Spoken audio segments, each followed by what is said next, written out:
اعوذ باللہ من الشیطان الرجیم بسم اللہ الرحمن الرحیم۔ عزیز طلبہ، السلام علیکم ورحمۃ اللہ وبرکاتہ۔ آج ہم ڈاکٹر وحید قریشی کا شخصی تعارف پڑھیں گے۔ یہ جاننے کی کوشش کریں گے کہ اردو ادب میں ان کا فطری رجحان کس صنف نثر کی جانب ہے، اور اس کے علاوہ ہم ان کی پیدائش، ان کی تعلیم، ان کی ادبی خدمات اور ان کی تصانیف کے بارے میں جانیں گے۔ عزیز طلبہ، ڈاکٹر وحید قریشی کی پیدائش کا سال 1925 ہے، جبکہ ان کی وفات کا سال 2009 ہے۔ ڈاکٹر وحید قریشی کا اصل نام عبدالوحید تھا۔ ان کے والد عبداللطیف قریشی گوجرانوالہ کے رہنے والے تھے۔ ڈاکٹر صاحب نے گوجرانوالہ میں تعلیم پائی۔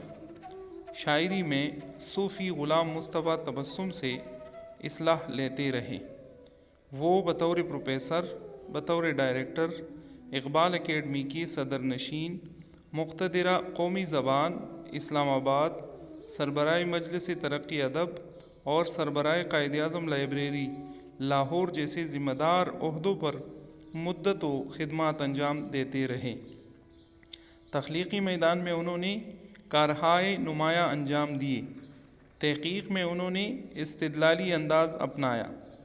وہ ایک محقق، نقاد، مورخ، ماہر لسانیات، ماہر ثقافت اور کالم نگار تھے۔ ان کی ہمہ جہت شخصیت جہد مسلسل کی ایک داستان ہے۔ انہوں نے منطقی انداز سے حقائق کی تلاش کا طریقہ اختیار کیا۔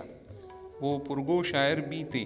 شاعری میں ان کے 3 مجموعے الواح، نقد جام اور ڈلتی عمر کے نوحے منظر عام پر آ چکے ہیں۔ نثر میں انہوں نے نظریہ پاکستان، قائد اعظم اور پاکستانی معاشرے کے حوالے سے کئی کتب تصنیف کی۔ اقبالیات پر ان کی گراں قدر خدمات کا اعتراف کرتے ہوئے حکومت پاکستان نے 2003 میں انہیں اقبال ایوارڈ سے نوازا۔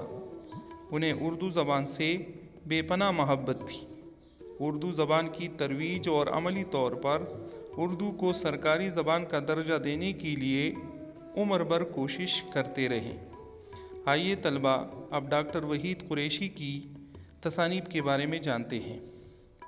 ڈاکٹر وحید قریشی کی تصانیف کے نام یہ ہیں: جدیدیت کی تلاش میں، افسانوی ادب، اقبال اور پاکستانی قومیت، اساسیات اقبال، میر حسن اور ان کا زمانہ، مطالعہ حالی، کلاسیکی ادب کا تحقیقی مطالعہ، نظر غالب، اردو نثر کے میلانات وغیرہ۔